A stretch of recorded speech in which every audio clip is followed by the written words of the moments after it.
Well, I mean, I think small modular reactors, SMRs in flying cars just have an incredible future, and it's likely to change the whole world. So I'm really quite confident that it's amazing. You had me for a second there. You mean flying cars powered by SMRs? Yeah, that actually then carry around heat storage units that can be delivered to e-bikes while the e-bikes are driving. Well, that sounds as logical as a wind-powered truck. Exactly. So they are definitely one of the kind of hottest topics in the nuclear power world.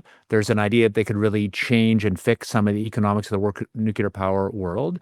There's this kind of exciting fact that Canada at Bruce Power appears to be on track to perhaps be the first real new SMR commercial build in the Western world. So there's good reasons for excitement. Let me step back a little bit and say, like, what's the problem? Problem with existing nuclear power is, or many, but the central one is that capital costs are way too high, particularly in the Western world. And one of the reasons why that happened, maybe particularly in the US, was that there wasn't learning by doing because each project was separately a vendor, a utility, and a prime contractor. There's a reactor vendor, utility, and prime contractor, and almost never did the same three play the same game. And, as I think US prices actually started very reasonable. Most of the US reactor fleet was built at quite reasonable prices, but then they went crazy. One theory is that part of the reason they went crazy was that they're too big and that issues of very complex construction on site were the problem. And so one of the ideas of small modular reactors is they could be built much more off-site with much more of the construction, more of the total value construction done somewhere else in a central facility that could have better learning by doing and better cost control and then get shipped to site. I think the core of that idea stands and is potentially important in the long-term future of nuclear power. But I'm kind of skeptical about the current set of SMRs, but only kind of skeptical. I think we just don't know. Almost all the SMRs that are actually really close to going are light water reactors that are just a little bit smaller. And it's not obvious that the scaling for light water reactors, making them a little bit smaller, really wins. There are some reasons why it might win, but there are a lot of reasons why it might not.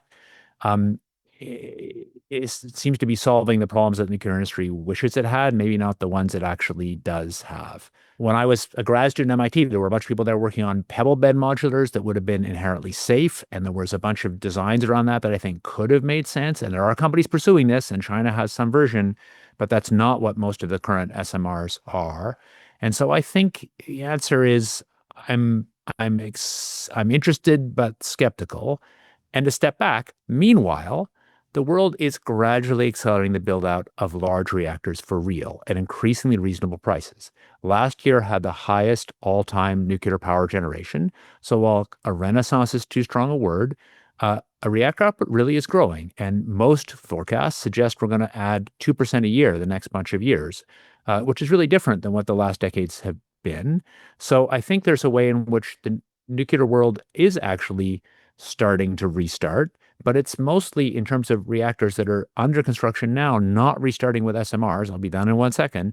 It's restarting with reactors that are versions of the Westinghouse AP1000 or stolen versions of it. I'm looking at you, Korea and China.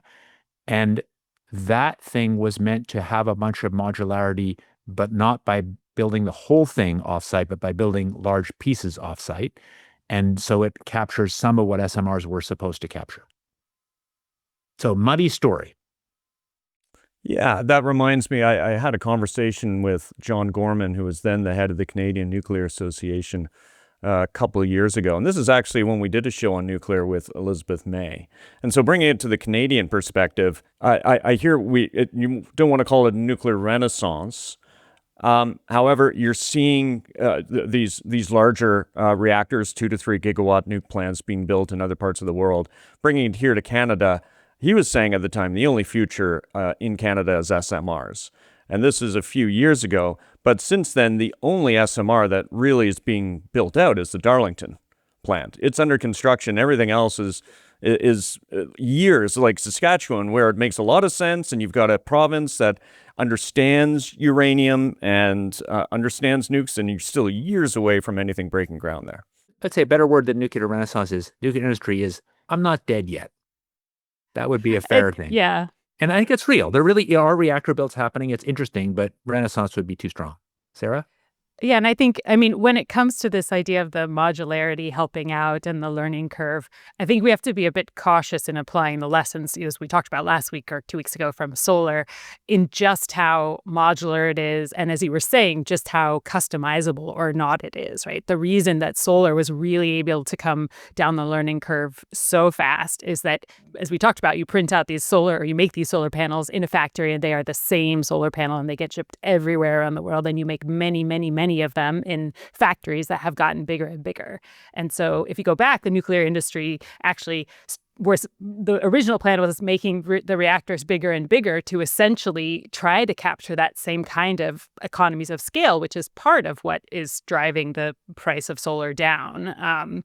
And so there's a little bit of a feeling of like, well, this kind of SMR is like the new thing that we're going to say what we're going to do to to make it work.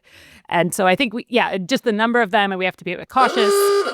Maybe I'll grab a few more seconds to say there's a conflict with security, with sort of national ambition and security policy, where I think there's a technocratic version of the SMR world that works, where if you had one site in the world, there's designs where you make sealed reactors. There's no refueling except at that site. The reactors go by ship. They work off coast. They come back. You have one site just building them. I think there's versions of that could technically really work and drive down the cost of nuclear power, but nobody's going to accept it. And in the world with so many competing national designs, we're not likely to get that much learning by doing it. And as nuclear, and sorry, I know we've been gonged out, but has it finally shooken off its negative learning curve? And that with each successive project, you're not getting economies of scale, you're not driving down the cost, it's getting more expensive. Worse in the Western world, but in China and Korea, there really are obvious. I mean, China is really building their version of the AP1000 and costs are coming down and it's working.